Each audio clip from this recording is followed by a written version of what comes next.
Share বাজারে নাম সর্বস্ব কোম্পানির বিরুদ্ধে ব্যবস্থা, হুঁশিয়ারি বিএসইসির নতুন চেয়ারম্যানের।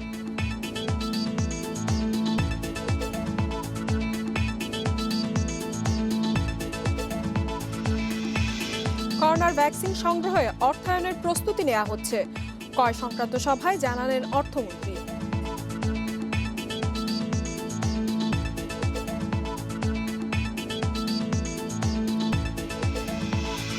পরিচয়পত্র যাচাই সহ বিডার সার্ভিসে নতুন ৩ সেবা, কর্পোরেট কর কমানো সহ সংস্কার হবে নীতি।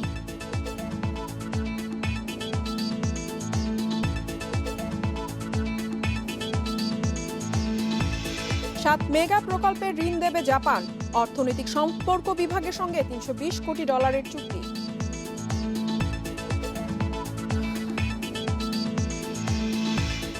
আমন্ত্রণ অর্থনীতি সারাদিনে আপনাদের সঙ্গে আছে আমি ইফাতারা। এতক্ষণ শুনছিলেন শিরোনাম, এবারে জানাবো বিস্তারিত।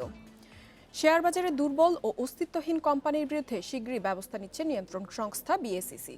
এসব প্রতিষ্ঠানের বিনিয়োগকারীদের পাওনা বুঝিয়ে দেওয়ার কথা দিয়েছেন সংস্থার নতুন চেয়ারম্যান শিবলি রুবায়ত উল ইসলাম। এছাড়াও কোম্পানির পরিচালকদের ৩০% শেয়ার না থাকলে আইনি ব্যবস্থা নেওয়ারও হুঁশিয়ারি দিয়েছেন তিনি। করোনার প্রাদুর্ভাবে অর্থনীতিতে বড় মন্দার শঙ্কায় মূলধন তুলে নিয়ে শেয়ার বাজার ছাড়তে হুমড়ি খেয়ে পড়েন বিনিয়োগকারীরা। শেয়ার বিক্রির চাপে মূল্যসূচক ও বাজার মূলধন বিগত ৭ বছর পেছনে ফিরে যায়। এ অবস্থায় শেয়ার বাজারে গতি ফেরাতে পরিবর্তন এসেছে সিকিউরিটিজ কমিশনের নেতৃত্বে। নতুন পর্ষদ দায়িত্ব নিয়েই উদ্যোগ নিয়েছে সুশাসন প্রতিষ্ঠায়। কোম্পানির উদ্যোক্তা ও পরিচালকদের যথাক্রমে ২ ও ৩০% শেয়ার ধারণ নিশ্চিত করা, দুর্বল কোম্পানির আইপিও বাতিল এবং বন্ড মার্কেট সচলের উদ্যোগ নেওয়া হচ্ছে। আমাদের কিন্তু ভালো কোম্পানিগুলো 10%-এর উপরে মানুষকে ডিভিডেন্ড বন্য সুযোগ সুবিধা দেয়। 10% তো এখন আমরা অন্য জায়গায় পাচ্ছি না সব জায়গায়। সুতরাং লং টার্ম ইনভেস্টমেন্টও এখন ক্যাপিটাল মার্কেটে মোর সিকিউরড এবং বেটার রিটার্ন পাওয়ার একটা জায়গা। বিএসইসির নতুন চেয়ারম্যান জানালেন, তালিকাভুক্ত কিছু কোম্পানি ইচ্ছে করেই রুগ্ন হয়ে আছে। শিগগিরই কমিশন তাদের বিরুদ্ধে ব্যবস্থা নিতে যাচ্ছে। দুর্বল কোম্পানি যাতে আইপিও অনুমোদন না পায় সে বিষয়টিও নিশ্চিত করার আশ্বাস দিলেন তিনি। কমপ্লাই না করলে আমাদের যে বিধিমালা আছে সেখানে বলা আছে যে ফাইন, পেনাল্টি, ডাইরেক্টরশিপ চলে যাওয়া এবং আরও অনেক রকম শাস্তিমূলক ব্যবস্থা আমরা নিতে পারি এবং ইভেন খুব খারাপ হয়ে গেলে সেটা ফৌজদারি মামলাও করা যায়। দীর্ঘমেয়াদী বিনিয়োগের ক্ষেত্রে ব্যাংকের বদলে শেয়ার বাজারকে বেছে নেওয়ার পরামর্শও দিলেন নতুন চেয়ারম্যান। মার্চেন্ট ব্যাংক সব মিলে আমাদের 700-800 মনিটরিং। উমনহার আজমি, ইন্ডিপেন্ডেন্ট নিউজ, ঢাকা। একাধিক উৎস থেকে করোনার ভ্যাকসিন সংগ্রহ করতে অর্থায়নের সব প্রস্তুতি নেওয়া হচ্ছে বলে জানিয়েছেন অর্থমন্ত্রী আহম মুস্তফা কামাল। অর্থনৈতিক বিষয়ক সংক্রান্ত মন্ত্রিসভা কমিটির বৈঠক শেষে আজ অনলাইন ব্রিফিংয়ে একথা জানান তিনি। এছাড়াও দ্বিতীয় পদ্মা সেতুর রক্ষণাবেক্ষণ ও টোল আদায়ের দায়িত্ব G2G ভিত্তিতে দক্ষিণ কোরিয়ার এক প্রতিষ্ঠানকে দেয়া হবে বলে জানিয়েছেন অর্থমন্ত্রী। করোনা সংকট মোকাবিলায় বিভিন্ন দেশে তৈরি হচ্ছে ভ্যাকসিন। পরীক্ষামূলক প্রয়োগের পর ইতিবাচক ফল আশা করছেন যুক্তরাজ্যের অক্সফোর্ড বিশ্ববিদ্যালয়ের গবেষকরা। এরপরই খবর আসে চীনে আগামী ৩ মাসের মধ্যে তৃতীয় ধাপের প্রয়োগ শেষ করে ভ্যাকসিন বাজারজাত করার। সবশেষ মঙ্গলবার ভ্যাকসিন অনুমোদনের ঘোষণা দেয় রাশিয়া। দেশে মহামারী মোকাবেলায় ভ্যাকসিন সংগ্রহ করতে কাজ করে যাচ্ছে সংশ্লিষ্ট সকল পক্ষ। এরই ধারাবাহিকতায় একাধিক উৎস থেকে করোনার ভ্যাকসিন দ্রুত সংগ্রহ করাতে সব উদ্যোগ নেওয়া হচ্ছে বলে জানিয়েছেন অর্থমন্ত্রী আহম মুস্তফা কামাল, যার জন্য বরাদ্দ রাখা হয়েছে বলে জানান তিনি। বুধবার অর্থনৈতিক বিষয় সংক্রান্ত ও সরকারি ক্রয় সংক্রান্ত মন্ত্রিসভা কমিটির ভার্চুয়াল সভা শেষে কথা বলেন অর্থমন্ত্রী। অক্সফোর্ড থেকে সম্ভব না হলে ভারত বা প্রয়োজনে রাশিয়ার সাথে যোগাযোগ করা হবে বলে জানান মন্ত্রী। রাশিয়ার যে সোর্স তাদের সাথে যোগাযোগ করতে হবে আমাদেরকে, যারাই তৈরি করে তাদের সাথে আমাদের যোগাযোগ করতে হবে এবং সেখানে আমরা আমাদেরকে বলি আমরা কিছু অর্থ রেখে দিয়েছি এই জন্য আমরা যাতে করে যখনই প্রয়োজন হবে যাতে করে আমরা অর্থায়ন করতে পারি। সবই যোগাযোগ, আমাদের চিঠিপত্র আছে, আমরা মিটিংয়ে যোগদান করেছি, সামনে যোগদান করব, এগুলো নিয়ে রেগুলার কাজ হচ্ছে। আবার 2 দিন পরে একটা আরব মিটিং হচ্ছে, আজকে ক্যাবিনেট মিটিং হয়েছে, মানে আমরা আছি, we are in the track. এদিকে পদ্মা সেতু চালুর পর রক্ষণাবেক্ষণ ও টোল আদায়ের দায়িত্ব দক্ষিণ কোরিয়ার এক্সপ্রেসওয়ে কর্পোরেশনকে দেওয়া হচ্ছে বলে জানানো হয় সভায়। G2G ভিত্তিতে এই সার্ভিস প্রোভাইডার নিয়োগের সরাসরি ক্রয় পদ্ধতির অনুমোদন দেওয়া হয়। তারা এই ম্যানেজমেন্টের দায়িত্বটি নিলে it will be turning point in the history of Bangladesh এই অন্তত টোল ব্যবস্থা করায়।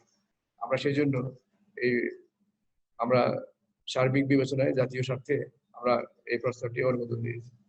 এছাড়াও বাংলাদেশ পানি উন্নয়ন বোর্ডের মাদারীপুর জেলার শিবচরের আড়িয়াল খাঁ নদীর তীর সংরক্ষণ ও ড্রেজিং প্রকল্পের কাজে শর্ত সাপেক্ষে সরাসরি ক্রয়, ৩০ পৌরসভায় পানি সরবরাহ ও স্যানিটেশন প্রকল্পের পরামর্শক প্রতিষ্ঠান নিয়োগ প্রস্তাব এবং কর্ণফুলী ফার্টিলাইজার থেকে ৩০,০০০ টন গ্র্যানুলার ইউরিয়া সার কেনার অনুমোদন দেওয়া হয় ক্রয় কমিটির বৈঠকে।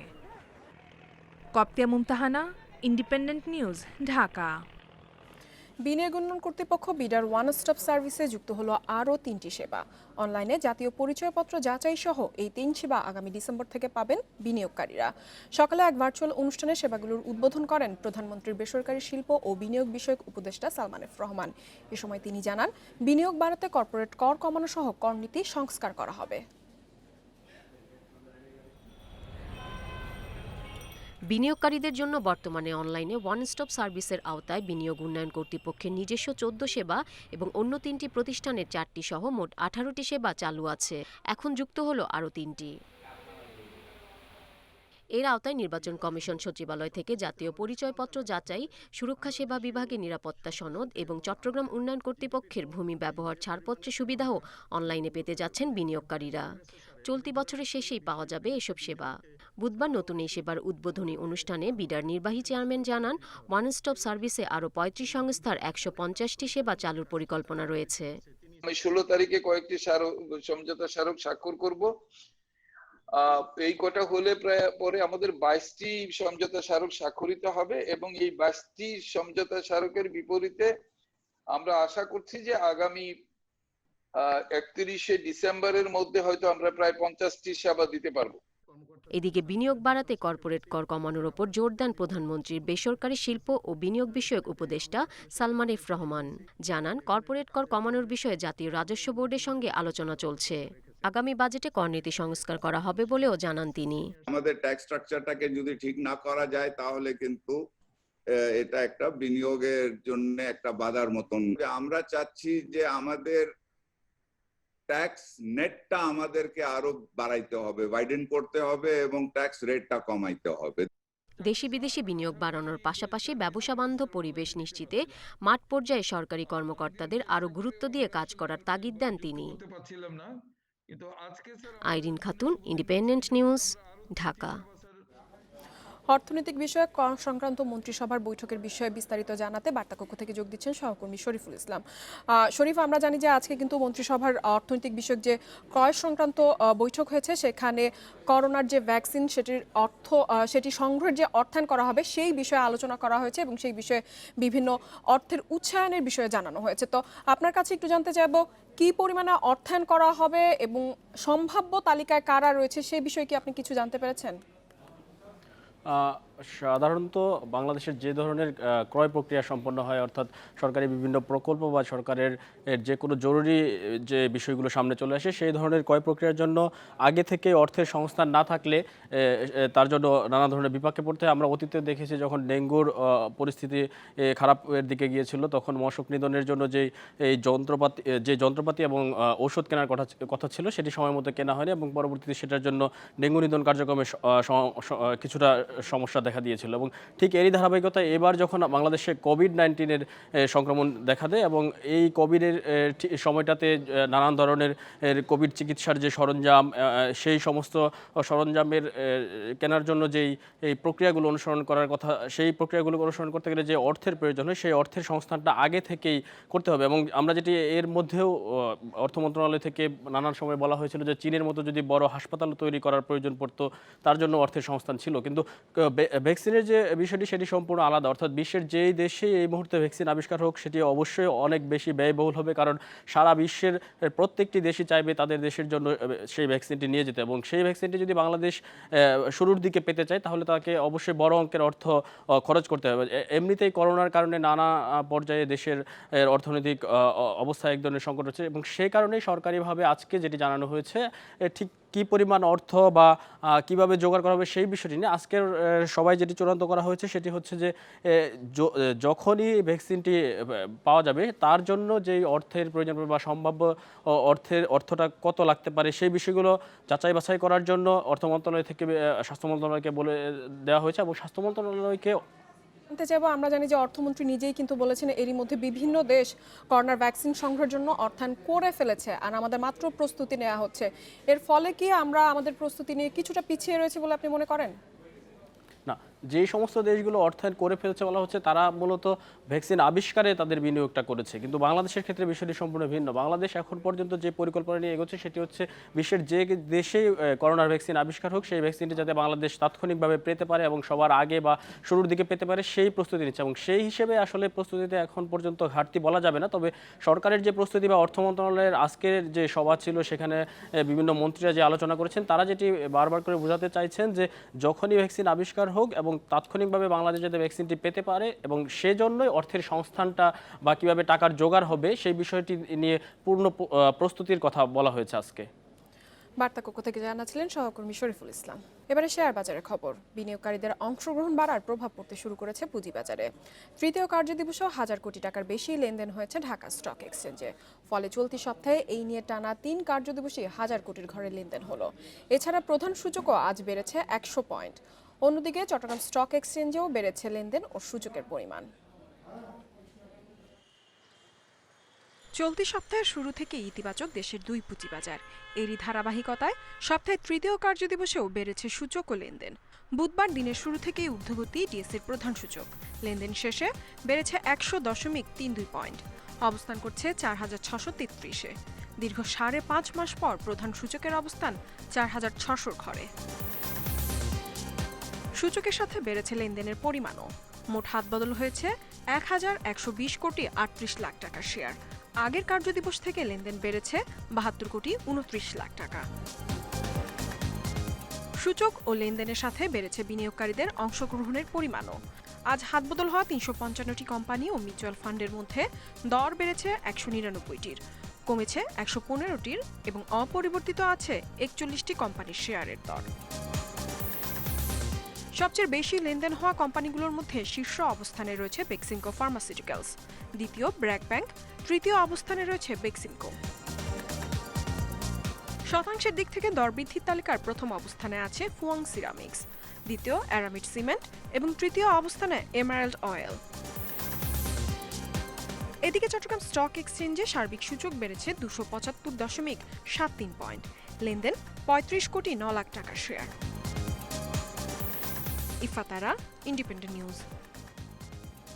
দেশের 7টি মেগা প্রকল্পে ঋণ সহায়তা দেবে জাপান। এ লক্ষ্যে 320 কোটি মার্কিন ডলার দেওয়ার ঘোষণা দিয়েছে দেশটি। বুধবার দূতাবাস থেকে দেয়া বিজ্ঞপ্তিতে জানানো হয় এ বিষয়ে জাপানের রাষ্ট্রদূত ইতো নাওকি ও অর্থনৈতিক সম্পর্ক বিভাগের সচিব ফাতেমা ইয়াসমিনের সঙ্গে চুক্তি সই করেছেন। জাইকার মাধ্যমে এই ঋণ সহায়তা পাবে বাংলাদেশ। ঋণের সুদ হবে 0.65%। যে 7 প্রকল্পে এই অর্থ ব্যয় হবে সেগুলো হলো যমুনার রেলওয়ে সেতু নির্মাণ প্রকল্প, শাহজালাল আন্তর্জাতিক বিমান বর্ধিত প্রকল্প, ঢাকা ম্যাস র্যাপিড ট্রানজিট উন্নয়ন প্রকল্প, চট্টগ্রাম কক্সবাজার হাইওয়ে প্রকল্প, ফুড ভ্যালু চেইন উন্নয়ন প্রকল্প এবং নগর উন্নয়ন ও শহর সুশাসন প্রকল্প।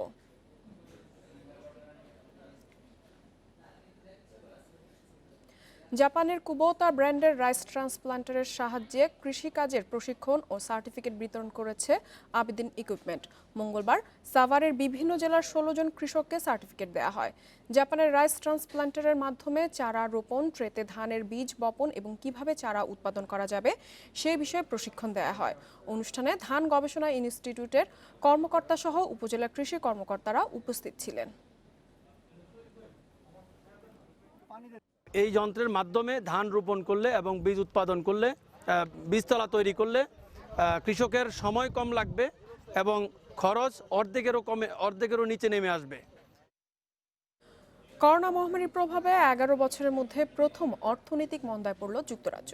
বুধবার মন্দার খবর প্রকাশ করে দেশটির পরিসংখ্যান দপ্তর। হিসেব অনুযায়ী এপ্রিল থেকে জুন প্রান্তিকে দেশটির অর্থনীতি সংকুচিত হয়েছে 20.4%। এ সময়ের অর্থনৈতিক ব্যবস্থাকে 2003 সালের আকার বলছেন বিশ্লেষকরা। লকডাউনের কারণে দ্বিতীয় প্রান্তিকে যুক্তরাজ্যে বন্ধ ছিল ব্যবসা বাণিজ্য, দোকানপাট ও সব ধরনের উৎপাদন কার্যক্রম। একই কারণে কমে যায় ভোক্তা খরচ। পাশাপাশি করোনার সবচেয়ে ক্ষতিগ্রস্ত দেশটির সেবা খাত। ফলে 2009 সালের পর যুক্তরাজ্যে অর্থনৈতিক মন্দা শুরু হয়েছে। তবে জুনে লকডাউন শিথিল হওয়ায় স্বাভাবিক হতে শুরু করেছে ব্যবসায়িক ও উৎপাদন কার্যক্রম। আগামী প্রান্তিকে নেতিবাচক অবস্থা কেটে যাবে বলে মনে করা হচ্ছে। এবারে জানাবো বিশ্বের প্রধান মুদ্রার সঙ্গে টাকার আজকে বিনিময় হার। অপরিবর্তিত রয়েছে যুক্তরাষ্ট্রের ডলারের দর, বিনিময় হয়েছে 84 টাকা 90 পয়সায়। কমেছে যুক্তরাজ্যের পাউন্ডের দর, বিনিময় হয়েছে 113 টাকা 40 পয়সায়। ইউরোর দরও কমেছে, বিনিময় হয়েছে 101 টাকা 54 পয়সায়। দর অপরিবর্তিত রয়েছে ভারতীয় রুপির, বিনিময় হয়েছে 1 টাকা 25 পয়সায়। সৌদি রিয়ালের দর বেড়েছে, বিনিময় হয়েছে 22 টাকা 75 পয়সায়। আরব আমিরাতের দিরহামের দর অপরিবর্তিত রয়েছে, বিনিময় হয়েছে 23 টাকা 23 পয়সায়। দর কমেছে কুয়েতি দিনারের, বিনিময় হয়েছে 279 টাকা 25 পয়সায়। এছাড়া মালয়েশিয়ান রিঙ্গিতের দর অপরিবর্তিত রয়েছে, বিনিময় হয়েছে 20 টাকা 33 পয়সায়। এই ছিল অর্থনীতি সারাদিনের আজকের আয়োজনে। ইন্ডিপেন্ডেন্ট টেলিভিশনের সব খবর আরও জানতে চোখ রাখুন ফেসবুক, ইউটিউব এবং টুইটারে। আমন্ত্রণ আমাদের পরের আয়োজনে।